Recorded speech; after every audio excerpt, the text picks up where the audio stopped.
నమస్తే. తెలంగాణ కాంగ్రెస్ ప్రభుత్వం తెలంగాణ ఉద్యమకారులను గుర్తించడానికి కేశవరావు ఆధ్వర్యంలో ఒక కమిటీని నియమించింది. ఈ కమిటీకి తెలంగాణ యునైటెడ్ ఫ్రంట్ కొన్ని అభిప్రాయాలు సూచనలు చేస్తుంది. ఎవరు ఉద్యమకారులు ఎవరు కాదు అనే అభిప్రాయాలు చాలా మటుకు వాళ్ళు ఒక ఆత్మీయ సమ్మేళనం కూడా నిర్వహించుకున్నారు సోమాజిగూడ ప్రెస్ క్లబ్లో. మనతో పాటు విమలక్క గారు ఉన్నారు. అభిప్రాయాలు ఏంటో మనం కనుక్కుందాం. మీరు ఆత్మీయ సమ్మేళనం నిర్వహించుకున్నారు సోమాజిగూడ ప్రెస్ క్లబ్లో. ఈ కేశవరావు కమిటీకి ఏమి అభిప్రాయాలు ఇచ్చారు? అంటే వాస్తవంగా ఆత్మీయ సమ్మేళనం నిన్న సుందర విజ్ఞాన కేంద్రంలో జరిగింది. దానికి సంబంధించినటువంటి అంశాలని అందరి నుంచి వచ్చినటువంటి ప్రతిపాదనల్ని క్రోడీకరించుకొని ఈరోజు ఇక్కడ మళ్ళీ ప్రెస్ మీట్ పెట్టడం అనేటువంటి జరిగింది.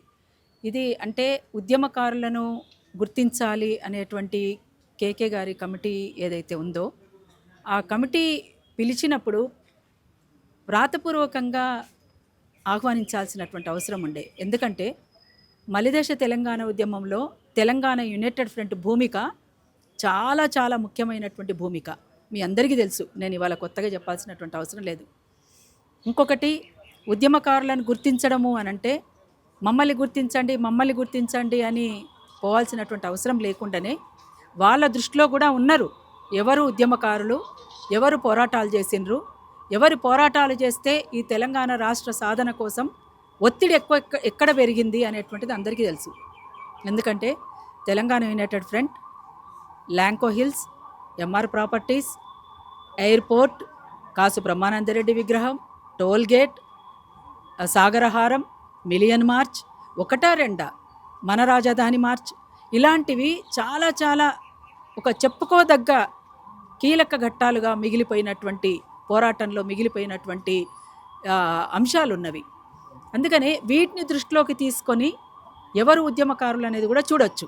కేవలం మా గురించి అంటలేను, తెలంగాణ ఉద్యమంలో ఎవరెవరి పాత్ర ఏముంది, ఎట్లా పోరాడినరు, ఏం చేయాలి అనేటువంటిది. అందుకనే మేము కేకే గారి కమిటీకి ఇవ్వడానికి మేము ఇది ఒకటి ఈ ప్రతిపాదనలు అంటే నిన్న జరిగినటువంటి ఆత్మీయ సమ్మేళనానికి సంబంధించినటువంటి దాంట్లో వచ్చినటువంటి వాళ్ళ దగ్గర అందరి దగ్గర నుంచి వచ్చినటువంటి ప్రతిపాదనల్లో అన్నీ కలిపి 18 ప్రతిపాదనలు ఇవాళ ఈ ప్రభుత్వం ముందు ఉంచుతున్నాము. ఈ 18 కూడా తప్పనిసరిగా వాళ్ళు దృష్టిలోకి తీసుకోవాలని నేను కోరుతున్నాను, విజ్ఞప్తి చేస్తున్నాను వాళ్ళని. ఎందుకని అంటే ఇందులో చాలా చాలా ముఖ్యమైనటువంటి అంశాలని మేము పొందుపరిచాం. అమరుల కుటుంబాలను ఎట్లా గుర్తించుకోవాలి, జైళ్ళ పాలైనటువంటి వాళ్ళని ఎట్లా గుర్తుంచుకోవాలి, కేసుల పాలైన వాళ్ళని ఎట్లా గుర్తుంచుకోవాలి, నష్టపోయినటువంటి వాళ్ళని ఎట్లా గుర్తుంచుకోవాలి అనేటువంటి దాన్ని మేము చాలా స్పష్టంగా ఇందులో పొందుపరిచాం. అంతేకాకుండా మహిళలు కొంతమంది ఉన్నారు, వాళ్ళు చేసినటువంటి పోరాట భూమిక చాలా ముఖ్యమైనది కూడా ఉంది.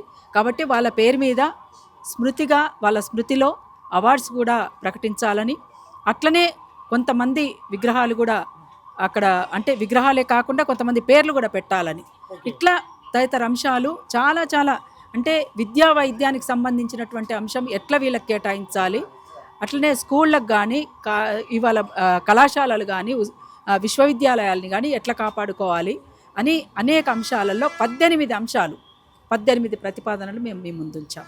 ఇప్పుడు చాలామంది ఈ కమిటీ వేసిన తర్వాత ప్రభుత్వం చాలామంది మేము ఉద్యమకారులమని వస్తూ ఉన్నారు, ప్రెస్ మీట్లు ఏదో సభలు అవి పెట్టుకుంటా ఉన్నారు. ఇప్పుడు ఉద్యమకారులు అంటే దేని కొలమానం తీసుకోవాలి? గాయాలను తీసుకోవాలన్నా, కేసులను తీసుకోవాలన్నా, ఫోటోలను తీసుకోవాలన్నా, వీడియోలను తీసుకోవాలన్నా, కొలమానం దేని తీసుకోవాలి? అంటే ఇవాళ అదే అడుగుతున్నారు అందరు కూడా, ఎట్లా కొలమానము అనేటువంటి. మేము కూడా అదే అడుగుతున్నాం.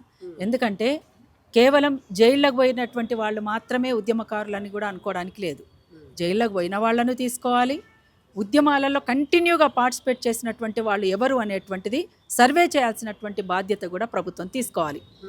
సర్వే చేసేటప్పుడు కూడా ఎవరికి వాళ్ళుగా అంటే ఉదాహరణకు జేఏసీ ఉందనుకోండి, చాలామంది అంటున్నారు, మేము అంటున్నది కాదు,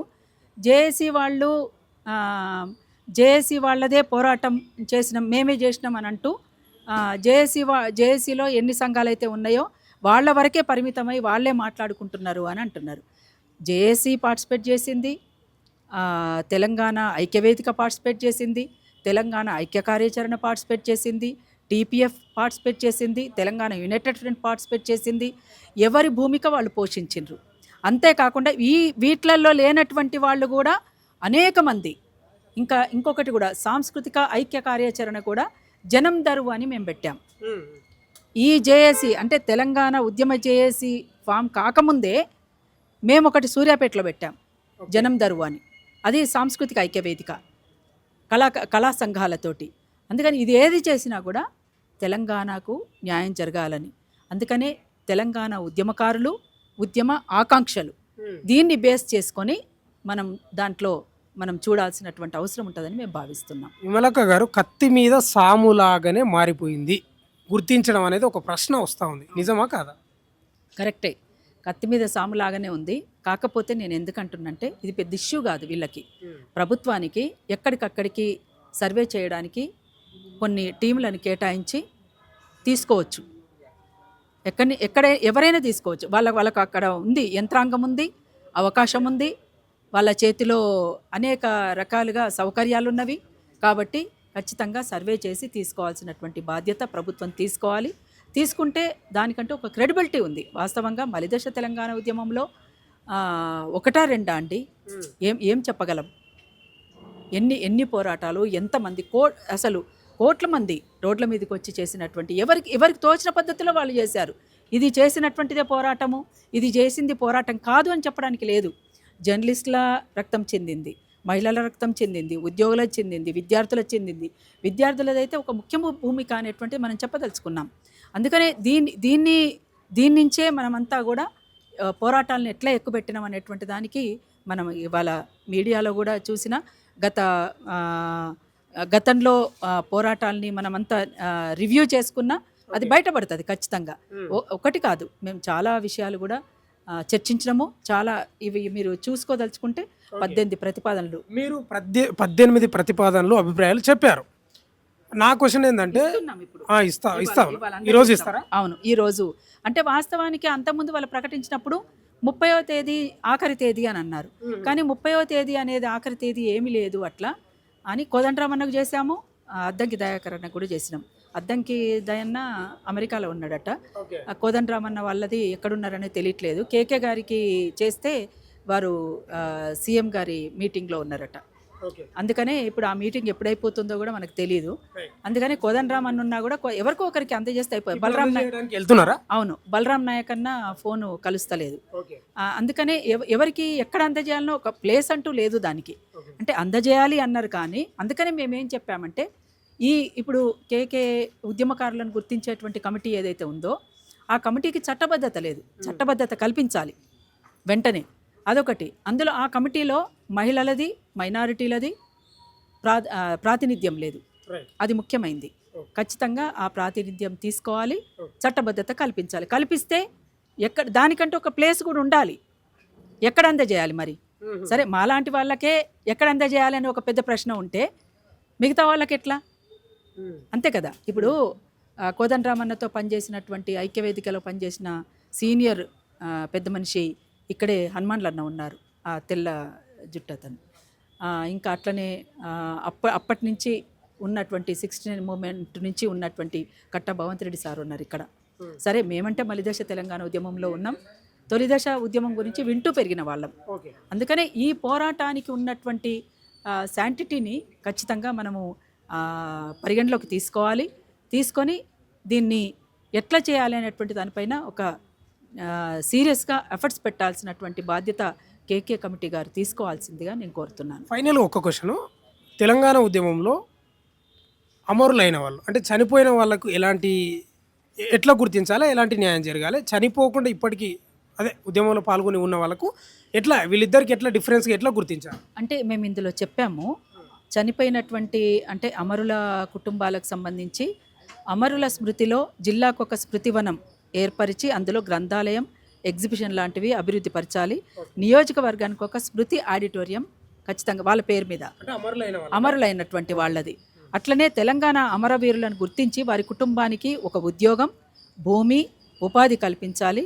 కుటుంబానికి 1 కోటి రూపాయల నగదు పారితోషికం, అమరుల తల్లికి పెన్షన్ ఇవ్వాలి. ఎందుకంటే ఒంటరి మహిళలు చాలామంది ఉన్నారు, అమరుల కుటుంబాలలో కూడా ఒంటరి మహిళలు ఉన్నారు. అంటే ఏం చేయాలో పాలుపోక, ఎట్లా బతుకు నీడ్చాలనో తెలవక అగాధంగా మిగిలిపోయినటువంటి కుటుంబాలు చాలా ఉన్నాయి. అందుకని గతంలో పృథ్వీ కూడా అమరుల కుటుంబాల గురించి, అమరుల కుటుంబాలను చాలా ఇక్కడ హైదరాబాద్ దాకా తీసుకొచ్చి చేసిండు పృథ్వీరాజ్ యాదవ్ కూడా. అందుకనే ఇట్లా, అంతేకాకుండా వారి పిల్లలకు ఉచిత విద్యా వైద్య సౌకర్యం కల్పించాలి. ఇవి మేము, ఇంతే కాకుండా మిగతాయి కూడా ఉన్నాయి. ఇందులో మీరు తప్పనిసరిగా ప్రపంచం దృష్టికి ఈ విషయాలు తీసుకుపోవాలని నేను మీకు, అంటే మన తొలి వెలుగు మిత్రులకు నేను కోరుతున్నాను. 18 ప్రతిపాదనలు ఏవైతే ఉన్నాయో తప్పనిసరిగా మీరు అందరికీ తెలియజేసేలా మీరు ప్రకటించాలని విజ్ఞప్తి చేస్తున్నాను. Thank you. యునైటెడ్ ఫ్రంట్ 18 అభిప్రాయాలను తెలంగాణ యునైటెడ్ ఫ్రంట్ కేశవరావు కమిటీకి 18 అభిప్రాయాలు ఇవ్వడానికి వెళ్తూ ఉంది. అందులో భాగంగా ఉద్యమకారులను ఎలా గుర్తించాలి, అమరులను ఎలా గుర్తించాలి, ఇట్లా రకరకాల అంశాలు 18 ఉన్నాయి అభిప్రాయాలు. ఇప్పుడు వెళ్తున్నారు కేకే కమిటీ దగ్గరికి, చూడాలి మరి. కానీ కత్తి మీద సాములాకనే ఉంది, ఎవరిని గుర్తించాలి, ఎట్లా గుర్తించాలి అనేది మళ్ళా గుల్లాలు పడతా ఉన్నట్లు కనిపిస్తూ ఉంది. ఏదేమైనా గుర్తింపు రావాలి. చూస్తూనే ఉండండి మన తొలి వెలుగు.